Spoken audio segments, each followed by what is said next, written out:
The reality is that a little bit of peer pressure is kind of free coaching, right? They're out there helping hold each other accountable, and they need to be able to do that, especially when they're preteens and teens. Be very cautious giving kids choices that don't have very strict limits. So if you were to say, hey, seniors, what do you guys want to do at practice today? It's going to be a mess. Okay. As a teenager and a preteen, they're oftentimes going, I'll do it, but I will do it even better if I understand why you want me to do it. And just making you happy is not the why.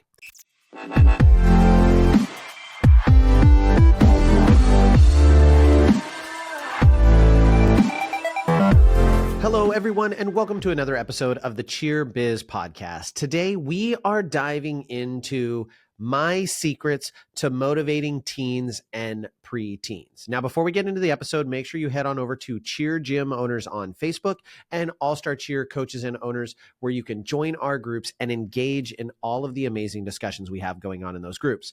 If you're looking to join the Academy and you're ready to grow your business, you have got to head on over to nextgenowners.com, where you can book a call with my team and learn what joining the Academy means. There is no better time to join than now. I will tell you, our prices are going up here pretty soon, so you're going to want to make sure you take advantage now and get your price locked in for the next year. Now, you also have to, please do me a favor, go to ngconferences.com and check out our Dallas conference. We just released the schedule for our Dallas conference, June 20th through the 22nd of 2025, and it's going to be insane, you guys. This is absolutely going to be an amazing conference. We have 5 tracks going on at any given time. We have amazing guest speakers like Kat Haley and Corey Ricketts and Jason Larkins. And more than that, we have all sorts of amazing vendors. If you use iClass or Jackrabbit, both of them are going to be doing learning sessions on site on Friday, so you can ask questions and work directly on your class management software right at conference. So if you have managers or you as the owner are the one doing those tasks, you can be there in the room with the experts and ask your questions and get things set up the way you need. So don't miss out on this conference. It is going to be absolutely worth it, and we want to see you there. All right, now let's get into the episode. So I have been coaching for over 22 years, and I have people ask me all the time, how do you do it? What are your secrets? What are your tips and tricks? Because I primarily coach senior age athletes, which I know some people think is easier. And in some ways it is. It is definitely more my niche in terms of coaching. But that said, motivating teens and preteens is a challenge. And so let's dive into it. Let's jump into the modern day teenager with TikTok brain, how it is that we can tie together behavioral research and neuroscience and all of our observational output over the last 22 years and package that up into a nice little set of recommendations for how you can motivate your athletes, particularly the kind of athletes that are highly motivated, highly competitive, and love their sparkly uniforms and glitter and outfits and turn them into amazing cheerleaders. We are talking about motivating the kind of athletes that understand but don't always execute on the fact that effort isn't actually a vibe, it's a behavior. So, number 1, first off, autonomy, also known as fake control. So what we're doing with here is we are motivating athletes by giving them the perception of autonomy. They want to feel in control of things going on in their life. If you think back to when you were a teenager, you were trying to find your own way, and you start to get more and more freedom. And so going into a gym where you feel like you have none, where you are just dictated to, can make it so hard to motivate athletes. So even if you're not actually giving them true control, you can give them choices that don't actually compromise the structure of what you're going to accomplish. For instance, you might say something like, hey, do you guys want to clean stunts first and then go full out? Or do you want to go full out and then clean your stunts? You're still getting relatively the same productivity out of practice. You still are cleaning the routine and you're still getting a full out in, but they are getting the opportunity to make some decisions and set their choices. Now, I have some caveats to this, some warnings, but this is great because they choose and they start to feel ownership over their practices, and you still get the things you need to get done.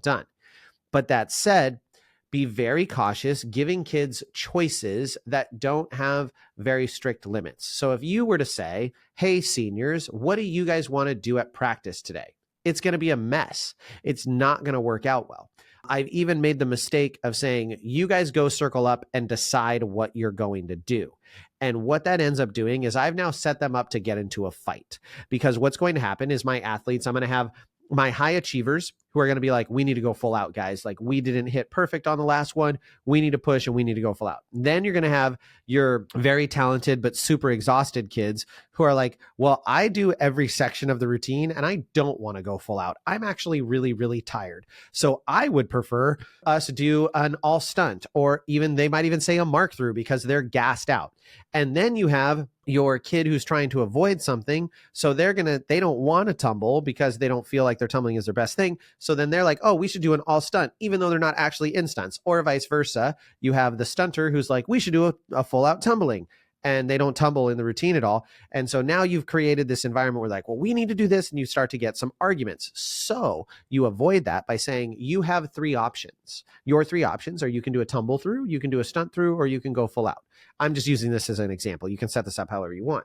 Or you might say, you are going to do a stunt through, a tumble through, and a full out tonight. You get to pick the order you want to go in. Let me know what you want to do. And then again, they get to feel ownership. They get to feel some autonomy while you still get the things you need accomplished in your practice. And that will keep your athletes motivated because they feel like their opinion is valued and they feel like they have some autonomy.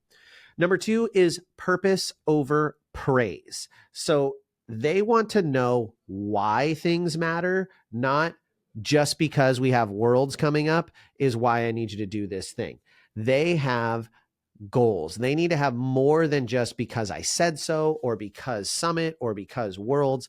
They need more behind it. They need to understand that you need to get that grip as a secondary, because it allows the flyer to, it allows you to make contact with the foot sooner, which makes your flyer feel stable longer, which makes it less likely that she's going to butt out in the back of the stunt, right? And so they need to understand the why behind things, even in tumbling. Now, I actually believe in teaching this all the way down before they're even preteens. Why? Because they have to become their best coach. Athletes need to know how to fix the problems because you can't always be there. You can't be on the mat with them. You can't be the one to say, hey, you need to turn your hand differently. So you want them to understand how to self-diagnose when things are going a particular way. So I even do this in my tumbling. I make sure early on my athletes are getting reminded regularly of the angles that I want them to achieve and the shapes that I want them to achieve and why that relates to the ultimate result of you want to get your tuck, which means we need the correct shaping in our hurdle and our round off. And we build that foundation. So giving athletes purpose behind the corrections you're giving them versus just do this thing, great job, I'm super proud of you. So really build in the why, okay? As a teenager and a preteen, they're oftentimes going, I'll do it, but I will do it even better if I understand why you want me to do it. And just making you happy is not the why. Number 3 is mirror their identity. So teens are going to act in line with how they see themselves. The trick is curating that identity like a freaking Jedi hype beast to get your athletes to believe in the identity you need them to have.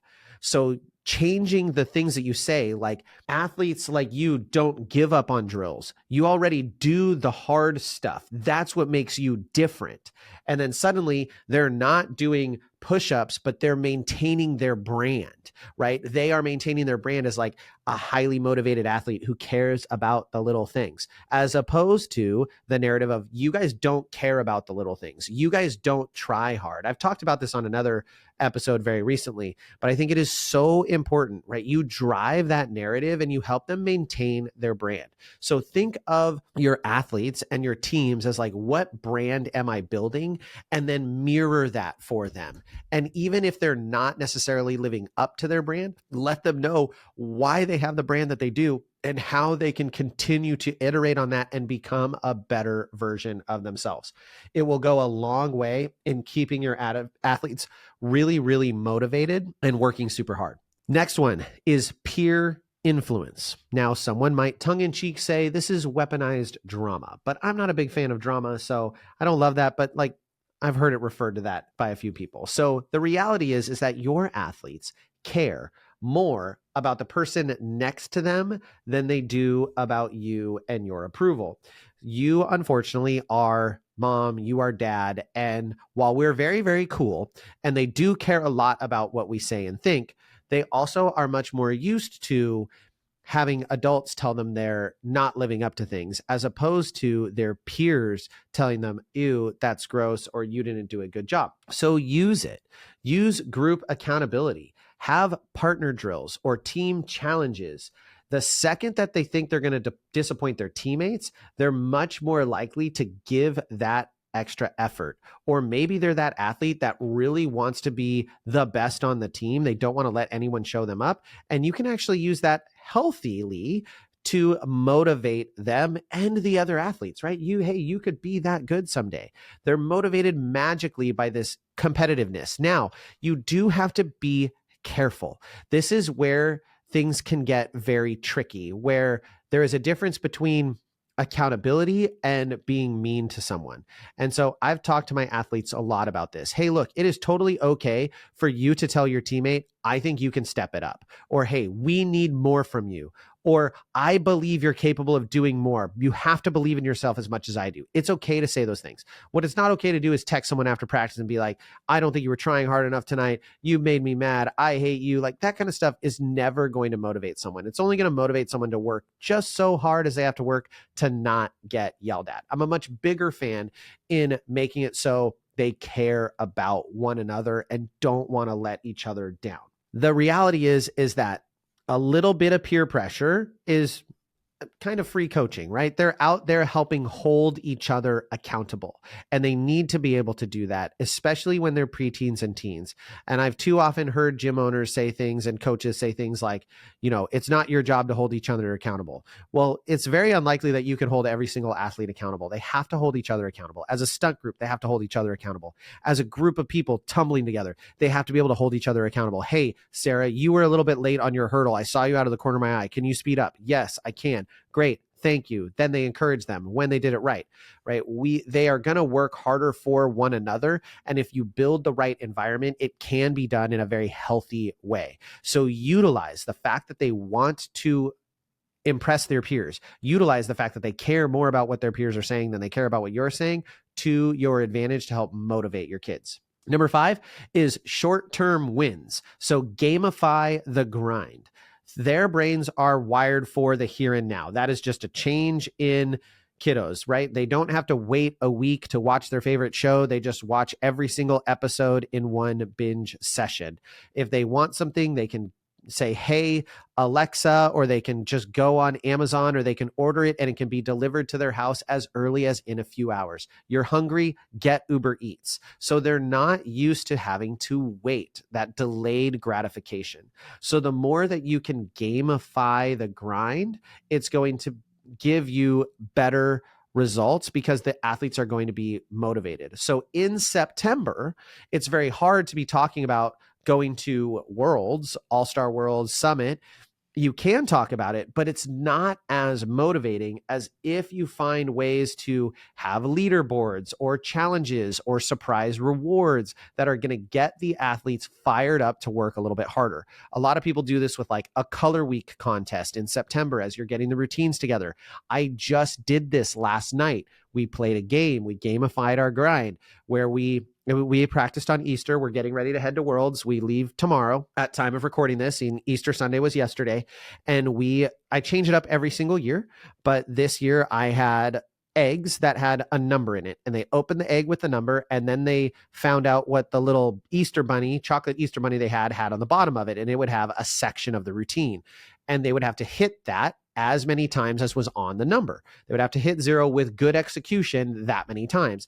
And then once they did that, they got to open their big egg, and inside their big egg was their Worlds gear or their Summit gear. So that was how I revealed what their gear looked like. And for my Worlds team, they get to debut our next uniform, and they got to see it for the first time. They didn't know it. It was hidden in the last big egg. So it gamified the grind. They were excited to open the egg. So they had a reason. They had instant feedback of, I get this reward. And I think this can also be very effective in instant feedback in some sort of a consequence. This is where I'm okay with conditioning as consequences. Hey, we're going to do this thing. If you do it successfully, you get this reward. If you fail, you get this consequence. It gives them a tactile feeling of anxiousness and stress, and it gamifies that grind a little bit better for them. You can also go as like whoever sticks 5 tumbling passes today first in full outs gets to pick the playlist for tomorrow's practice. Like there's all sorts of ways that you can do this without giving them something. Whoever does this gets to lead stretches tomorrow. Whatever group hits first. I've done this a bunch of times. We at Dutch Bros is really big in our area. It's like a drive-through coffee stand where they have energy drinks. I'll be like, whatever stunt groups hits this 10 times in a row gets free Dutch. I'll bring you guys Dutch next practice. And I go buy a $3 Dutch. You can gamify this a million different ways. So gamify the grind, give them immediate feedback. I'm not saying do this all the time, but it will help, especially when things are down in motivation. I actually don't want you to do it all the time, because then you start to train your athletes to only respond when they have this.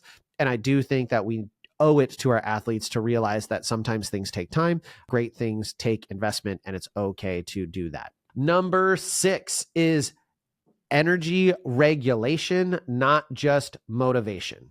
So remember that half of the time you're dealing with your athletes, it's really not that they're unmotivated. They're just mentally tired from 87 hours of school, sports, and doom scrolling TikTok until 2 a.m.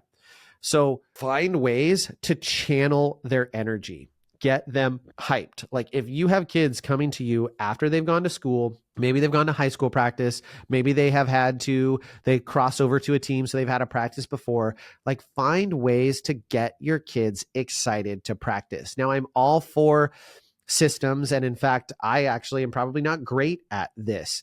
I'm like, hey, you come in, we play some music, we do our warm up. We do our dynamic warm-up lines, we do our static stretching, we do our mark throughs, and then we're into routine time. But there is also something to be said for like allowing them to have a 5-minute or a 5-second dance party. Like, hey, we're going to play some music, 30 seconds, dance, go. Or, find ways to build their motivation.